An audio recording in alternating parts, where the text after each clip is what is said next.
સઘન Gujarat chamber of commerce and industries દ્વારા SGCCI global connect mission 84 અંતર્ગત સરસાણા સુરત ખાતે થિંક ગ્લોબલ એક્ટ લોકલ ના થીમ પર સુરત ઇકોનોમિક ફોરમના પ્રી લોન્ચ માટે કાર્યક્રમનું આયોજન કરવામાં આવ્યું હતું, જેમાં શહેરના પ્રખ્યાત ચાર્ટર્ડ એકાઉન્ટન્ટ હિરેન વેપારી, સાર્વજનિક યુનિવર્સિટીના પૂર્વ પ્રમુખ Kamlesh Yagnik, CFO બ્રિજના CFO partner Dinesh Jain, branding અને મેનેજમેન્ટ કન્સલ્ટન્ટ ડોક્ટર અનિલ સિરાગવી અને પીપી સવાણી યુનિવર્સિટીના પ્રોવોસ્ટ ડોક્ટર પરાગ સંઘાણીએ સુરત શહેરના ઔદ્યોગિક, શૈક્ષણિક અને ઇન્ફ્રાસ્ટ્રક્ચર ક્ષેત્રે વિકાસ માટે જે પરિબળો મહત્વની ભૂમિકા ભજવી શકે છે તે અંગે પોતાના મંતવ્યો રજૂ કર્યા હતા.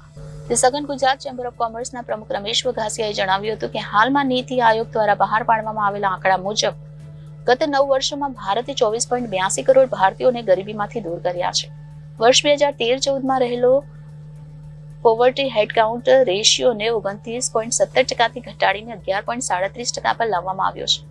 ભારત વિશ્વની 5મી સૌથી મોટી અર્થવ્યવસ્થા છે, ત્યારે સુરત ભારતના કુલ GDPમાં 2% યોગદાન આપી રહ્યું છે. તેમણે સુરત ઇકોનોમિક ફોરમની સ્થાપનાનો હેતુ સમજાવતા જણાવ્યું હતું કે દક્ષિણ ગુજરાતની અર્થવ્યવસ્થાને વેગ આપવાના હેતુથી થિંક ટેન્ક તરીકે કામ કરવા માટે સુરત ઇકોનોમિક ફોરમની સ્થાપના કરવામાં આવી છે. શહેરના પ્રખ્યાત ચાર્ટર્ડ એકાઉન્ટન્ટ હિરેન વેપારીએ જણાવ્યું કે સરકારની લિબરલ પોલિસી દેશના વિકાસમાં મહત્વનું યોગદાન કેવી રીતે પૂરું પાડે છે તે સંદર્ભે અમેરિકા અને દુબઈ જેવા દેશોની લિબરલ પોલિસી અંગે માહિતી આપી હતી.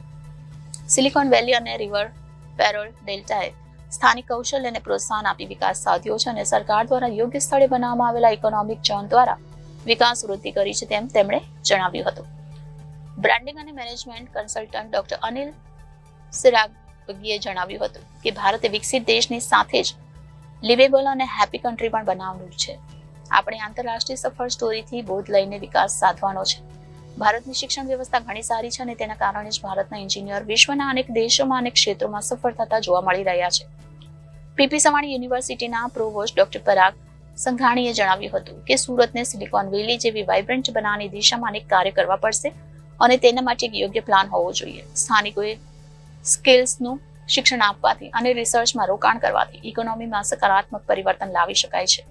આગામી સમયમાં કયા કૌશલ્ય થકી કયા ક્ષેત્રે વિકાસ સાધી શકાશે તેની માહિતી અને શિક્ષણ પ્રદાન કરવાથી શહેરની ઇકોનોમીમાં વૃદ્ધિ થશે તેમ તેમણે જણાવ્યું હતું. આ કાર્યક્રમમાં SGCCI ગ્લોબલ કનેક્ટ મિશન 84 ની વિવિધ પ્રવૃત્તિઓને આવરી લેતી તેમજ મિશન 84 થી વાકેફ કરતી મિશન 84 એક્સપ્રેસનું વિમોચન કરવામાં આવ્યું હતું.